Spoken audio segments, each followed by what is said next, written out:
Good morning, good afternoon, good day, wherever you are in the world. We're just happy that you're here joining Michelle and I for this webinar, Ecosystem Maps, a strategic planning tool we're really excited to talk about and share with you all what we've learned in our experience supporting foundations and nonprofits, figuring out, should I do that work? Should you do that work? How do we work together so we can get the biggest impact with our investments?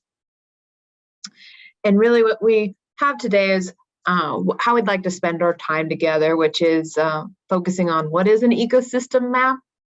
And then once I figure out, okay, that's what an ecosystem map is, well, what's the benefits? Now that I've mapped everyone out, what do I do with this map? How do I use it to take action? And so that's really breaking down. Michelle will walk through, well, what's the process of developing your ecosystem map? What questions do you have in your mind that you want to address? What disparity, or is it a place-based approach? And then we're going to have a dialogue to figure out, well, how's this work for you? Or have you done it before, and pull on the wisdom of everyone on this webinar to contribute to this conversation. And then we'll just wrap up with some things to keep in mind, what we've learned along the way that we would like to offer back to you as we're all learning how to do this. So before we go too much further, it's my absolute pleasure to introduce Michelle Rebels. We work together at Community Science. She has been in the game for decades doing equity-focused evaluation, really getting at the root cause. It's not about the systems, the symptoms, but it's what's really generating these disparities, health, economic, educational, and what do we need to understand about that system at play, and what could we measure? And today, who do we partner with to understand those interventions? She's been with Community Science for over 4 years, and before then at ICF, which is another strategic and consulting firm, really helping out understanding what policies and programs really have that impact you want to see.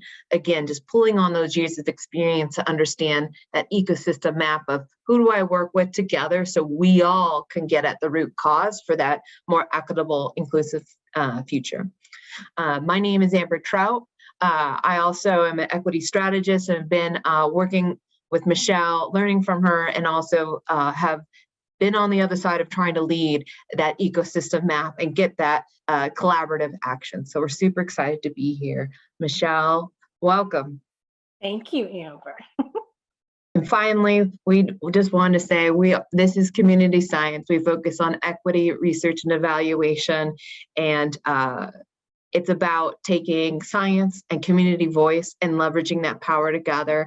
And it's not about using data for the sake of data. We're always asking who owns it, who has the right to this data. As we understand all of us together, how do we get at that root cause? Thank you so much, Amber. Okay, so we can jump right on into our discussion today. So when we think of an ecosystem map, this seems like it should be a fairly straightforward definition, but actually it gets a little bit complicated as we think about it. I think we usually think of it as like a broad and inclusive visualization of who are our key players or key organizations, institutions, policies, and sometimes environmental conditions that are really impacting either a particular population that we're interested in, a particular topic areas we're interested in, or however we have defined that desired intended impact. But an ecosystem map can take many different forms, right? And I think it's definitely one of those things. If you've seen one ecosystem map, you've seen one ecosystem map, right? Because a lot of it depends on what is it that you as the developer need to understand and communicate in that map, and what is your purpose for it, and how do you want to use that map, right? So the following slide is a couple of examples of some approaches and different kinds of ecosystem maps that are developed. Next slide. Awesome, and we're already hearing, just so it's in your mind as you walk through them, ecosystem maps in terms of the community or community-based led initiatives, or how do they build power in using an ecosystem map. Right. So oftentimes, many times, a social ecological approach is used to help visualize these relationships in an ecosystem map, right?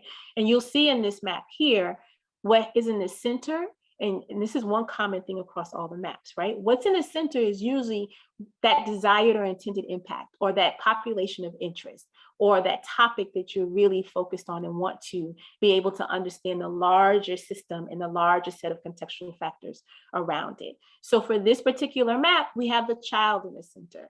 And then in this series of concentric circles, we move out, we look around, we look to see like, so what are those, in this particular case, what are those institutions or players or organizations that are impacting on that child? So you have the family, and then what are these organizations in this map are those that are providing support to the family and to the child.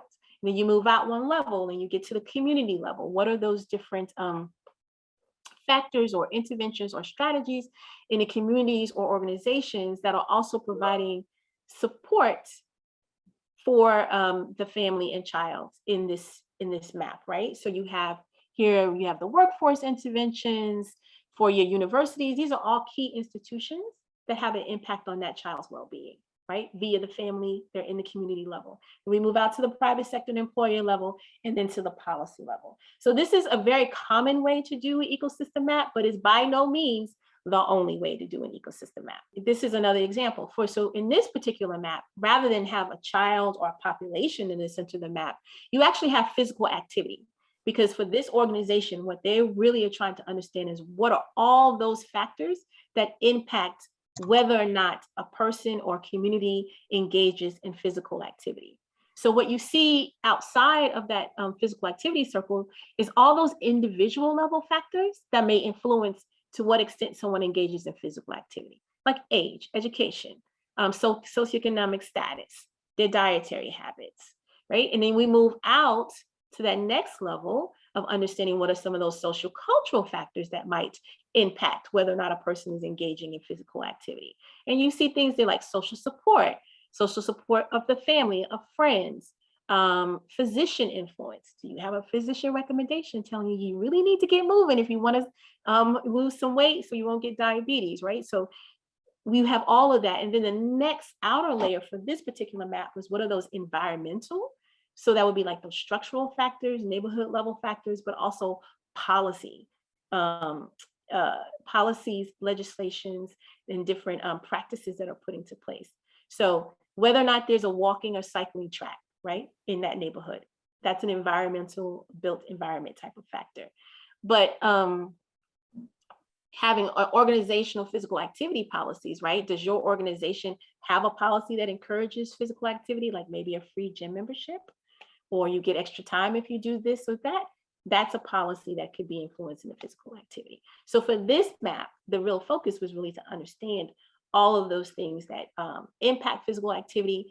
And it's probably more of an exploratory map. So this organization can then better understand where its place, what is its place, and where would they want to intervene in on being able to make a difference as it relates to physical activity.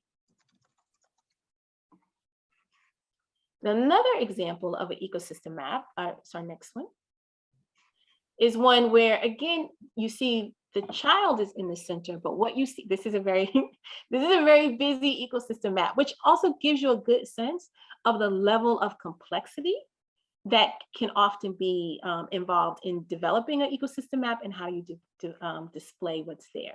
For this particular map, what the developers were trying to do is begin to explain what are all of the different organizations, institutions, groups of people, agencies, departments, state and local. How do all of those in these different spaces impact the well-being of children between 0 and 8? So when you think about parents and families and community, what are the organizations? What are the resources? What are the social supports? What are the nonprofits? What are the federal, state, and local agencies that could be impacting on family and children? Same thing with care and education and health. And they've also color-coded this, right, by who's a practitioner or what setting they're in, so that you can get a good sense of who are all these players who are going to really be having an impact. Because these are, when you think about it in terms of strategic thinking, these are also potential partners. They're also potential levers. right? Where do we go? Who do we work with in order to achieve a particular outcome? Okay.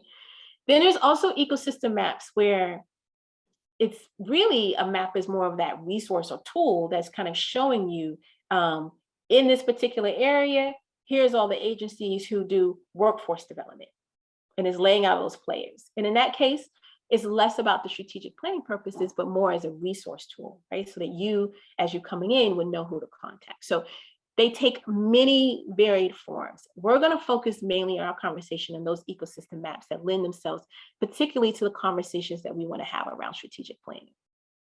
Michelle, we have a great question already. Wondering how were these ecosystem maps generated? Meaning, is there a specific program or software?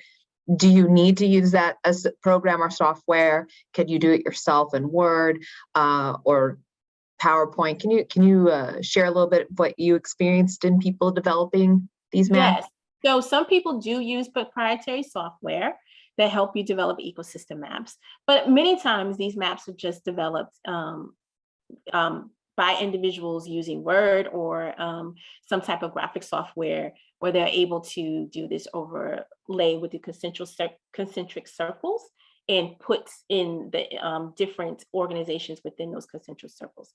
Sometimes people develop their own templates for the maps and then complete them that way within Word or PowerPoint or some other graphic design software. So you don't have to have a specific software in order to generate an ecosystem map. For one this complicated, it probably makes it a lot easier. But if you're doing a more simplified version, you can easily do that on your own.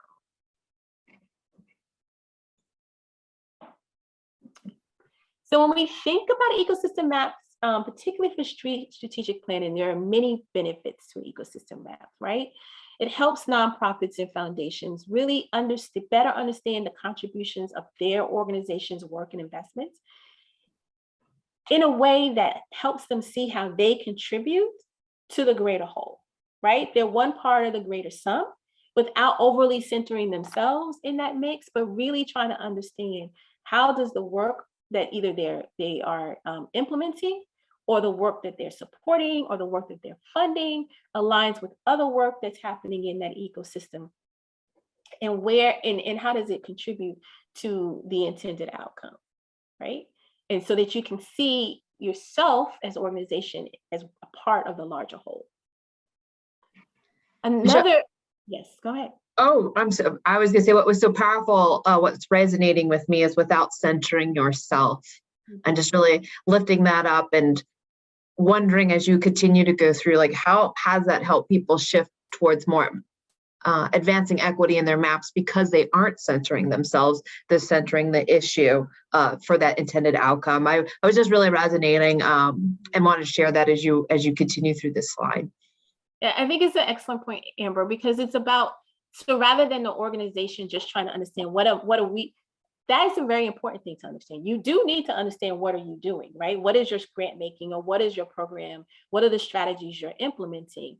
But understanding that that is just one part, particularly if you have a very complicated issue or you're trying to do something like improve child well-being in a particular location or particular place, you know that you're just one part of a much larger system of efforts that are happening to improve child well-being. And so being able to understand how you connect to the other, or how you can connect to the other pieces, how you can leverage that, and not think that it's something that you as an organization or a foundation have to do it all, but how do you work more closely in partnership or leverage others' work or fund work that can help your work, I think is really the key to this understanding that role and contribution piece of this. The other benefit of an ecosystem map is that, and in some ways, I think this is probably the most valuable benefit of an ecosystem map because it actually fosters those conversations, right? It gives people a chance to stop, take some time, step back, take a breath, look at their work in ways that they might not have looked at it before, come into it with fresh eyes, and begin to have conversations about what are we doing? What are we funding? What are we implementing? Of those things, what is working? What do we know about what's working? What do we know about what's not working? Do we need more information to know what's working, what's not working? What seems to be missing? When we think about what's needed in order to move the needle in the direction we want to, do we have all the parts and players in place, or is there something missing? And then where and how do we want to intervene or support, right? What are those lanes that we as an organization or we as a foundation do best and can support? What are those things we may want to be in partnership about?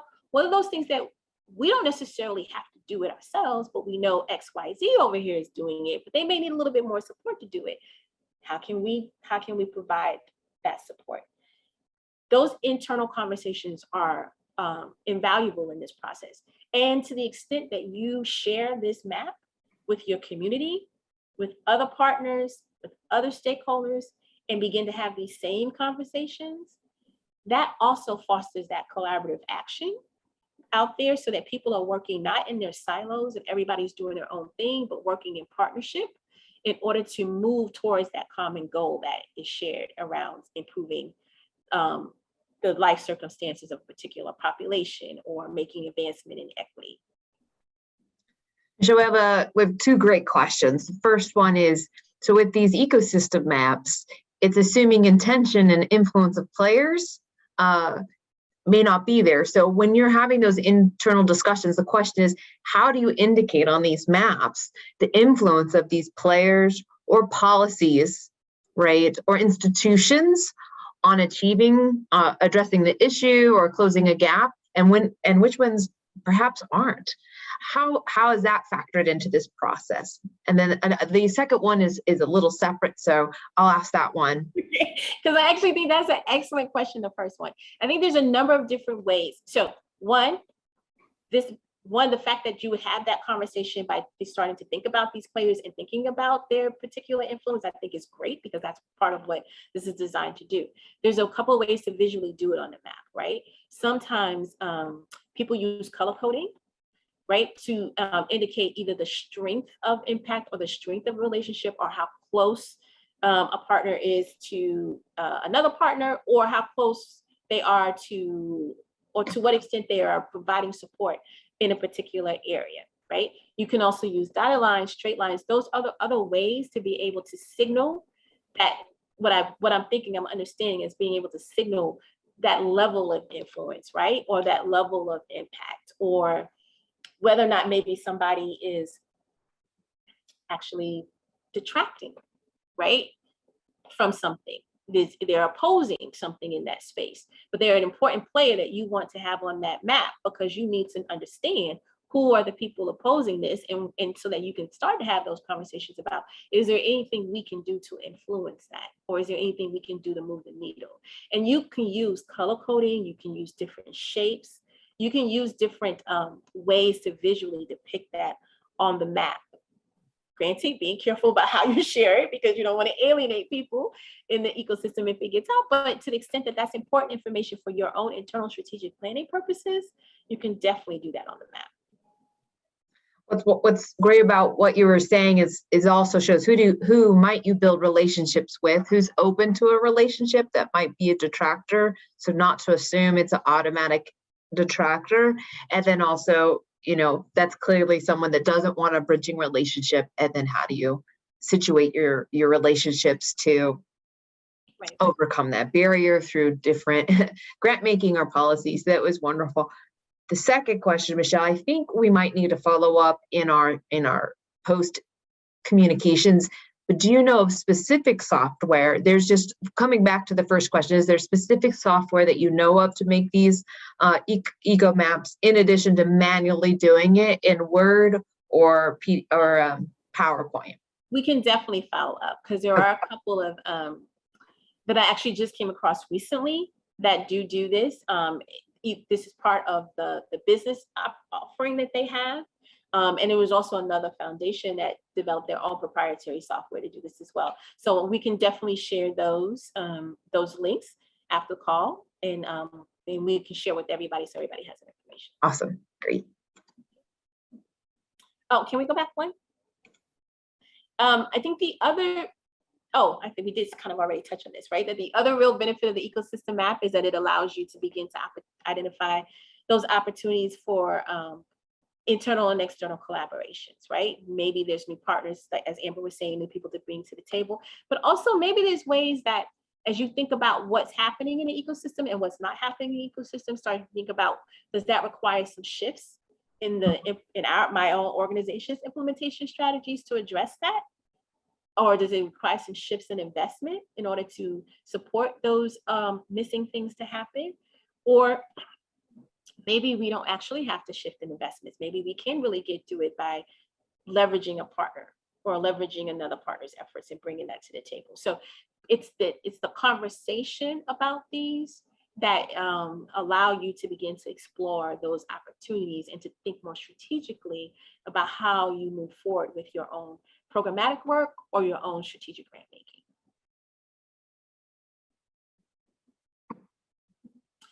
Any questions before we move to how we, like some of the key steps involved with developing an ecosystem map? All good?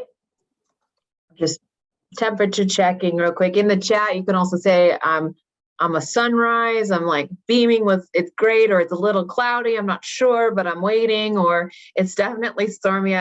It's not quite clear, but it, be great to continue to learn more. That will help us too in the chat. Just what's the temperature check? Oh, we got a sun so far. Okay, so when we think about developing an ecosystem map, and I was actually doing some background reading on this because I was like, I know how I go about this, I know what I do, but it's always good to go back and check your literature every so often and say, are there any promising practices, new literature about this? And what I found was that most people start with this idea, identify your key players. Like that's the first step, identify all those key institutions, organizations, agencies that impact the topic of interest of your population. But I actually want to take a couple of steps back because I think that is an important step. But for ecosystem mapping, particularly if you intend it to be a collaborative process, a process that's sustained and that the product that results from it becomes that living document that you want it to be, that gets revised and updated, that you should really take a step back and think about how you're going to develop this map, right? Not like what you need to develop it, not what it contains, but what's that process? And I think identifying and convening a work group is probably, if I had to think about a best practice, I would suggest that as a best practice for developing ecosystem map, because, and we'll go into this a little bit in the subsequent slides. Yes, Brandon, we did already show some examples of different ecosystem maps, but we can definitely, they're in the slide deck. But so you identifying and convening a work group, right? Determining who you want to bring to the table to begin to think about this ecosystem. And then, and it seems like it's linear, right? You have the work group and then you think about what is the purpose and use of my ecosystem map? Am I really trying to understand who all the key players are because I want to make more partnerships, so I need to know so we're not stepping on any toes? Do I need to understand the barriers and challenges that are faced in this particular, for this particular population or in this particular topic area, so I can determine what kinds of strategies that I should be supporting? Am I trying to understand the environmental context, right? Or the environmental conditions that are impacting on this, so we can begin to figure out how do we develop more system level strategies to address that? What is it that you really want to know? Because it actually may be more than one map, right? You may need to start with a players map, but you might move to a barriers map, and then you might move to a strategies map. It really depends on how do you want to use this information. If it's really about helping others know how to better navigate the players in the system so that there's better coordination and people are coming together and working together more, then that could be a very different kind of map. So having that conversation. The reason why I say that this may not necessarily be linear, because once you get the group together and you decide what the purpose of the map is, it might make you think, oh, well, we need to have some other folks in this group, right? We need some people who are much more familiar with X, Y, and Z than we are to begin to tell us what's all happening in that part of the ecosystem. And so then you could go back and think about how do you bring those individuals to the table and in what ways. Right. But once you've kind of decided on that map and that purpose, then it gets to identify your key players, right? And we'll go into a little bit detail about who those key players are. For now, we're really thinking about them as those key institutions and organizations and partners. Then the next step would be to identify your environmental conditions, or sometimes we use the term contextual factors, right? What are those other things in the structural factors, system level factors that impact the well-being or impact whatever that topic of interest that you have for this ecosystem map. Now, for some, you may even want to go to the next level, right? Where you're not just stopping to say, okay, I'm not just trying to describe all these things that influence the well-being of children. I'm just using that as an example.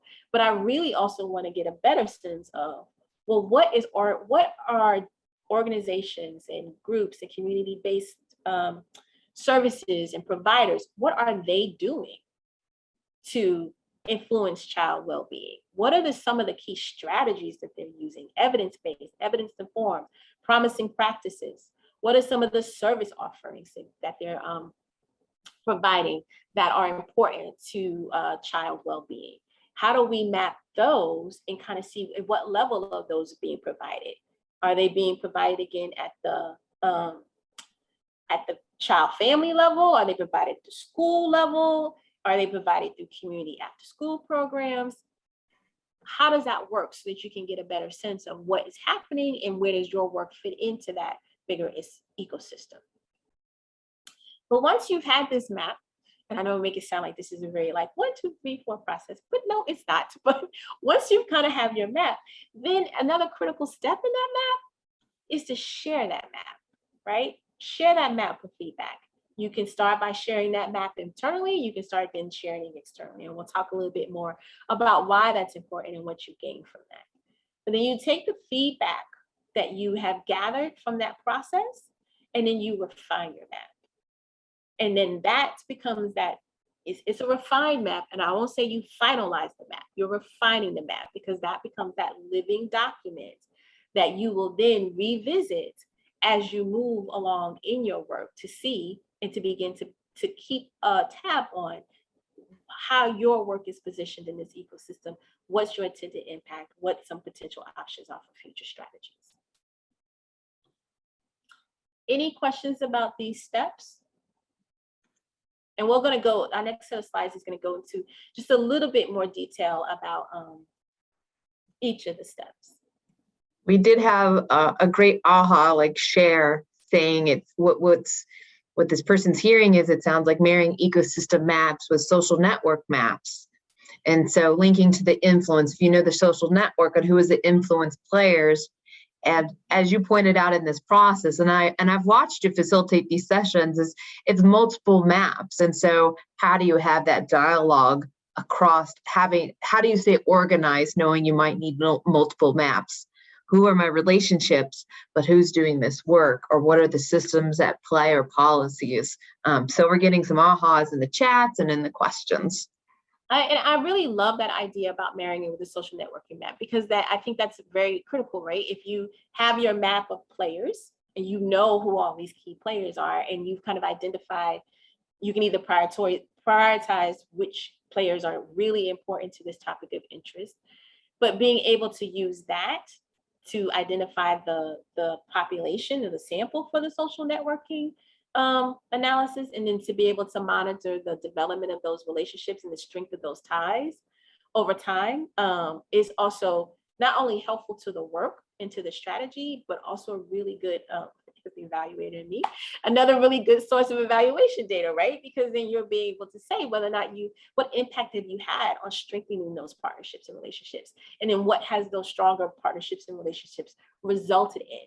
And sometimes we just go from, oh, we made this and here's the result. But having the social network maps and that data allows you to be able to actually be more nuanced in talking about what are the relationships that were actually strengthened and how those resulted in this whatever that outcome was, right? And be able to really tease out that sort of that black box of how those outcomes happen. So I really do like that idea. Yeah, that it takes time, relationships take time, and the process to go about that. It's really powerful. Mm-hmm. So for this next set of slides, basically I was thinking through, okay, so you have these nice steps and they laid out and they all seem pretty straightforward, but there's things that we need to be thinking about as we kind of enter each of these steps. And sometimes this is like what helps this, but sometimes like also thinking about what is it that we gain from doing this. So for the first one, I talked a little bit about this, right? Why I think it's important, if you can, to do this as part of a work group process. I mean, that work group could be 2 to 3 people. It could be 5 to 10. You don't want it to be too big and get unwieldy, just to Amber's point about how you manage the process. And I think to Amber's other point about how you manage the process is you really want to make sure you have the right people at the table, right? The people who could bring the knowledge that you need to bear on this topic, also have the time, understand the necessary flexibility that's needed in this process, and understand the iterative nature of the process, right? And being clear about those so that when people join this work group, they understand the commitment that they're making. But this work group, one of the reasons, some of the benefits I think of having a work group together to do this is because that collaborative process of thinking through even who the players are, right? Or what are the strategies, or who are the institutions, or what are the environmental conditions, that process creates a dialogue. And in that dialogue, a lot is learned, right? Sometimes people learn individually more about that ecosystem, but sometimes too, there's things that are sometimes happening in other parts of the ecosystem that people didn't know about. You bringing them to the table, everybody is talking about it now. And that dialogue leads to those conversations around, oh, well, why don't we do this? Have we thought about that? What about this? Could we do it this way? It really helps spur that on. And I'm thinking very concretely about example with one client that we work with, where we had the group looking at ecosystem map that was in a particular, what we call area, right, of work, which was health equity, looking in the health equity area of work.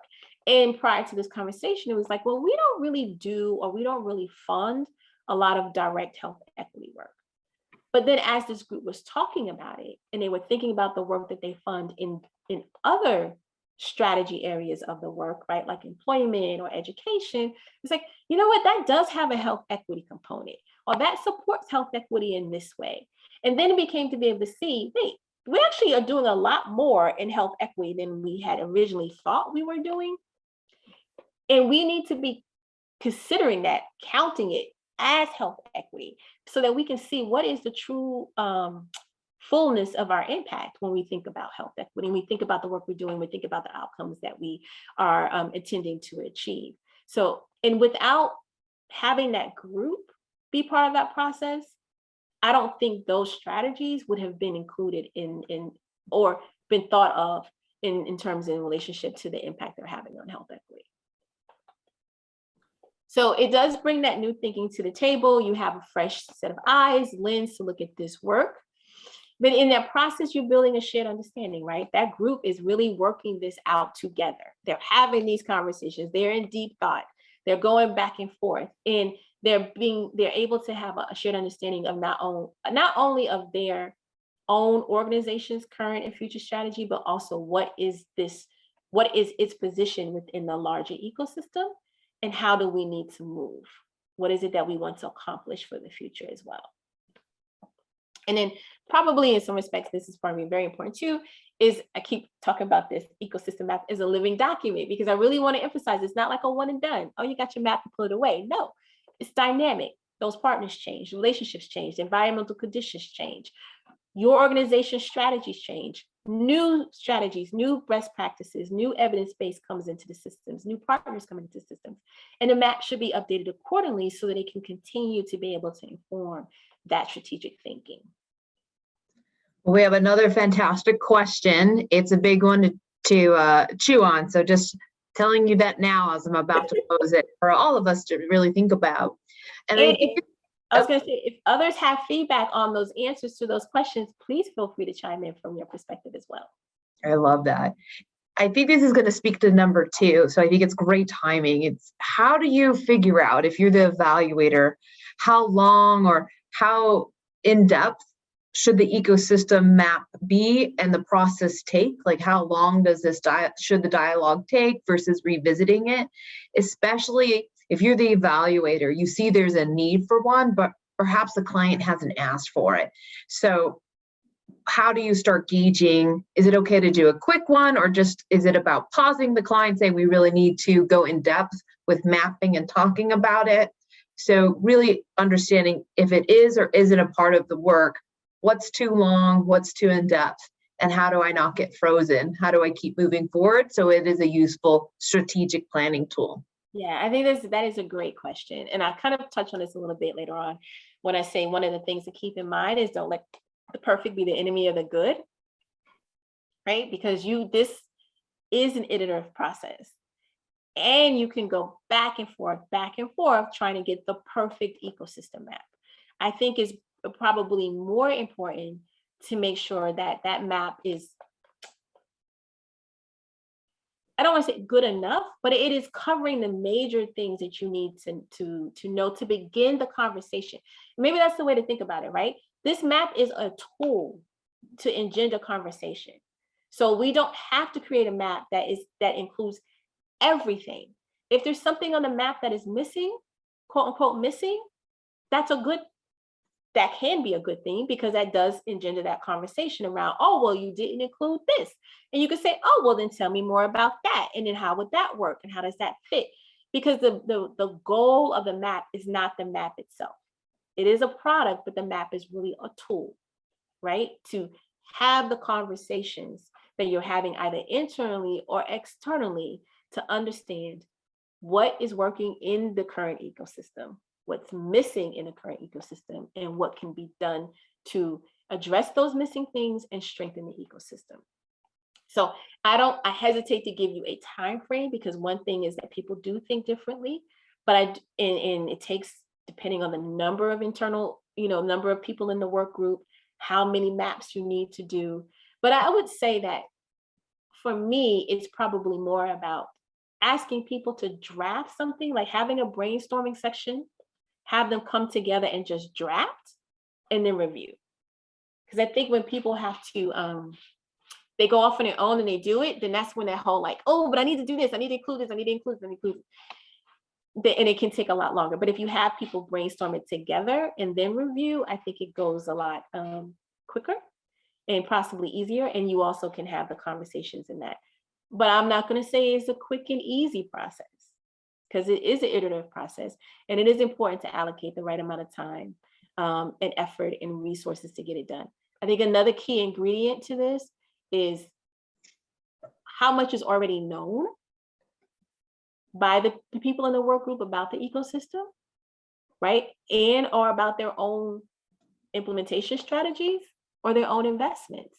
How much have they already thought through their internal theory of change regarding why you are implementing a certain set of strategies, or why you're investing, and how do those investments clump together, and what is those investments intended to achieve? Because if that kind of thinking hasn't already been done, then you need to build in the time to give people time to do that. Because until they do that, it's going to be harder to begin to think about what else is out there in ecosystem, because they haven't really thought about how their work comes together and what is the collective impact of their work, right? But once that's there, then you can start thinking, okay, so I know this is what we do in workforce. Okay, what else is going on? But you kind of sometimes need to know what you're doing in workforce, right? To be able to have that conversation about the what else. So I'm sorry, I can't give a more like, oh, it should take 2 weeks, or you don't let it last more than a month. Had some that have gone very smooth and it was a month, and there's some where we've been in this for 4 or 5 months. But I think, to me, a large part of what makes it go more smoothly is if people understand what maps they're creating, why they're creating it, they have a good handle on their own work, and they are tapped into individuals who can give them feedback on those other things that are happening in an ecosystem that they may not know about.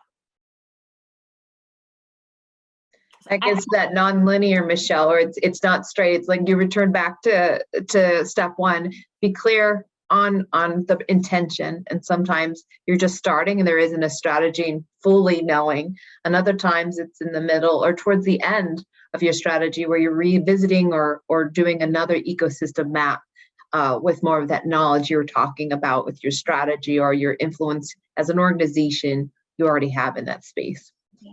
yeah. And I think for if you as an evaluator want to introduce this as a potential tool, I think one way to gauge interest in that is really understanding from your client, like, to what extent does that foundation or nonprofit, or even if you're working in the foundation or nonprofit yourself, to what extent does your organization really understand who else is working in this space, what else they are doing, where there could be potential opportunities for collaboration, who do they need to engage to enhance the work in general in the space, but also to enhance their own investments, right? And to what extent do they feel like they have a firm handle on that?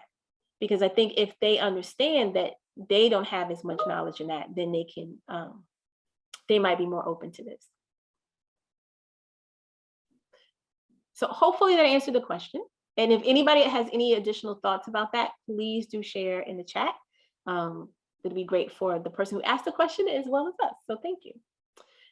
For step two, we've just kind of talked about this, right? And how important it is to making sure you agree on the purpose and use of the map, and really thinking about what's the right maps, right? Because if you, and I said this earlier, if you are really just thinking as an organization and you kind of new to this body of work, and you want to kind of figure out where to intervene or support, then maybe you're going to have maps that not only talk about the players, but you really need to talk about, well, what are the barriers and the challenges?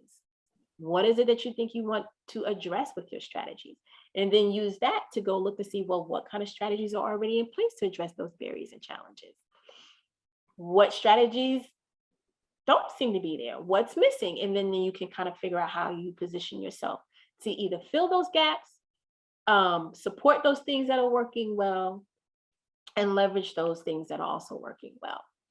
If you are trying to refine your work or planning for future work, then your map might really want to be able to be one that you have broadly and inclusively defined all the stuff that's in the ecosystem, and then you make sure that the work that you're supporting or the strategies you're implementing are on that map too.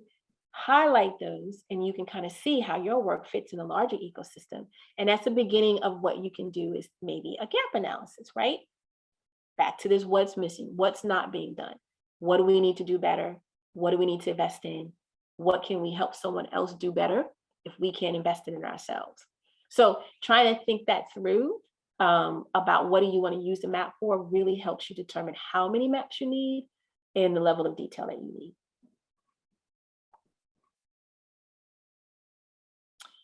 When we talk about these key players, and I keep saying key players, and one of the things I want to emphasize here, and someone brought up the question earlier, which was great, about like detractors, is like, especially when you're doing this, you want to identify all the key players. This is not just your, the agencies that you might partner with, right? But who are those service providers? Who's out there actually providing services around your topic or for your population of interest?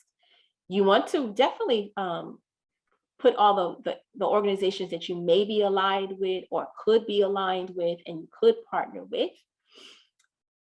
But you make sure you also include stakeholders or organizations that could benefit from the work you're doing. You may not be working with them now, and they may not even know that they're benefiting from that, but who could benefit? Because that's a potential partner, right?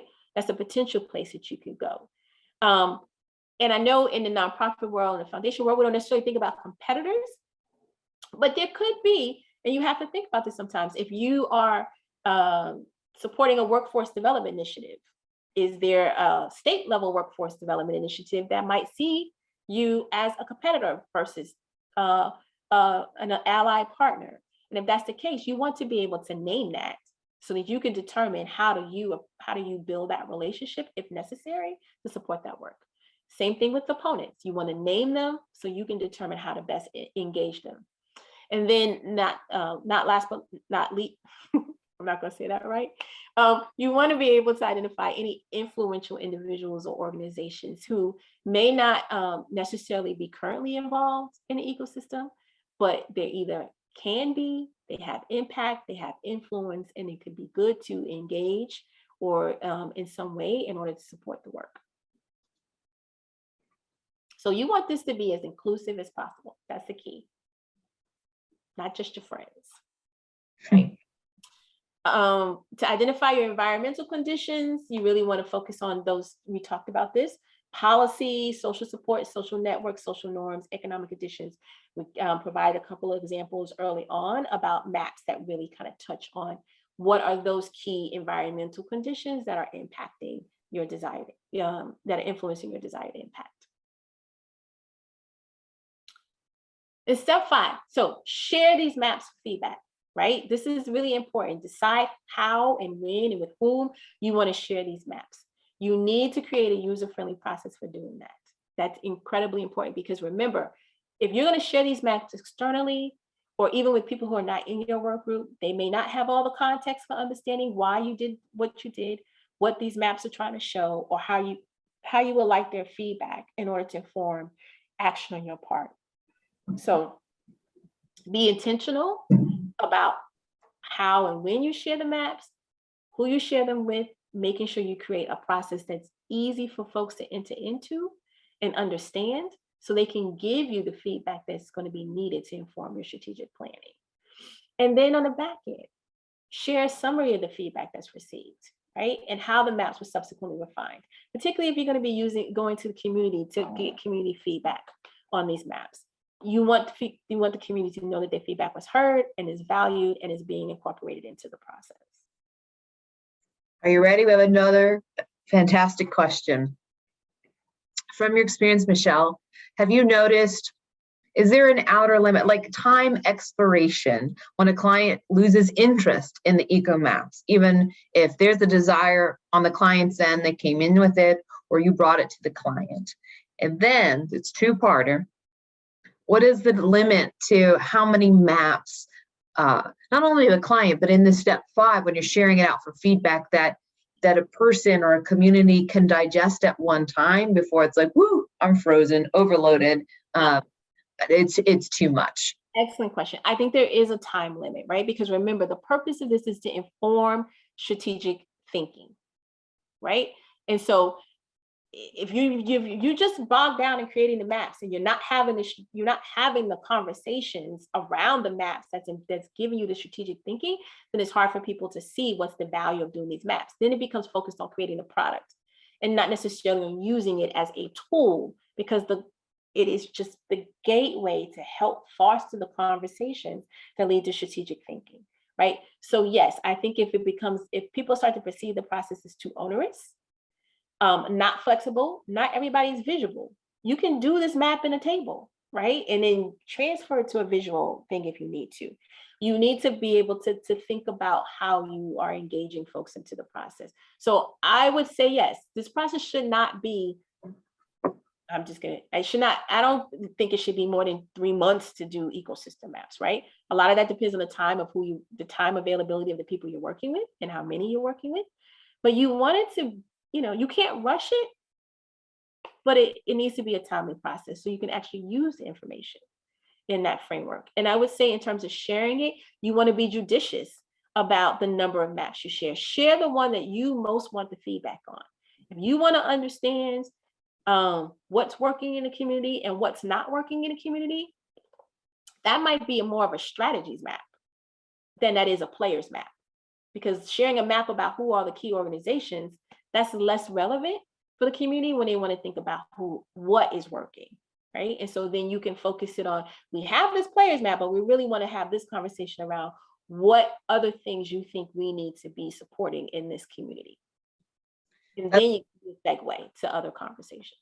Yeah, there's someone's resonating with you on the chat to that specific point that they have seen that these ecosystem maps could get trapped in academic institutes as the product, the thing that you do. And even if you share, the map doesn't change. And that's what I hear you is saying, is sharing with all of us. And I've seen you do is make sure that map changes and that summary of the feedback you got, which makes sense to what map do I need to share. So I am setting the community member I'm in partnership with up for success to provide feedback that I can then take back to my own institution or organization. So just wanted to share, people really loved your point of changing your map once you get feedback. Yes, people need to be heard. And it's important. That's why you got the feedback. And this slide is really just focused on, and I've said this, so I'm not going to belabor this point, that the value of the map is really the conversation it engenders. And so what you have on the my right-hand side, I'm so directionally challenged, on my right-hand side are some of the questions that you can use to help guide that conversation, right? Whether it's an internal conversation or whether it's a conversation in the community. And we've talked about these, right? Like what's working well, what areas may have more focus, what needs to be leveraged. And so we provided these here just as examples of ways that to make the map the tool, use the map as a tool it is supposed to be, to get the answers to these types of questions that inform your strategic programmatic work or your strategic grant making. And so just to wrap up, and then we probably have hit on all these things to keep in mind, because I think that they're just so important to this process, is that remember, it is an iterative and it's a collaborative process. So please take in consideration who you have at the table, how best it is to engage them, to what's their affinity for visual versus written. Do you need a narrative? How do you share the information and how do you refine it? And I don't want people to lose sight that the process of developing it, inside that process is where you get a lot of those invaluable insights and those ahas and those things that you take away and those things that say, oh, I need to do this a little bit differently. Or maybe we can do something more in partnership with even someone in your internal organization. And I've said this before, the map is both a product and a tool. And don't let the perfect be the enemy of the good. Start out with that. And I think that's important because I think that too will help alleviate a lot of these concerns about how much time this takes and how resource intensive it is, and the fact that you get the product and then no one uses it because they're just so sick of looking at it by then, don't even think about it. And just to reiterate the point that these maps, for all the energy and time and resources you invest in them, they should be treated as living documents, and they should be revisited, they should be refined in order for them to be the most effective tools and to move forward your strategic grant making. I don't know if there's any other questions or any observations that people would like to share. You can also put it in the chat. Happily, we'll read your questions and comments that way too. As always, you can also, as you think of questions, maybe after you're like, oh, I have something, feel free to reach out to us and keep the conversation going. For us, this is a process. You're a part of our ecosystem map too. You're a partner in how to advance equity. And so we want to keep the conversation going to know how we can leverage our influences together. So feel free to reach out to Michelle or myself, or respond to the community science, like, hey, let's connect. I think there's a button somewhere. Any last words of wisdom to round out our day and our wonderful afternoon? I would just say, don't be afraid of this process. It can be incredibly valuable. And just remember, it's really about the conversation.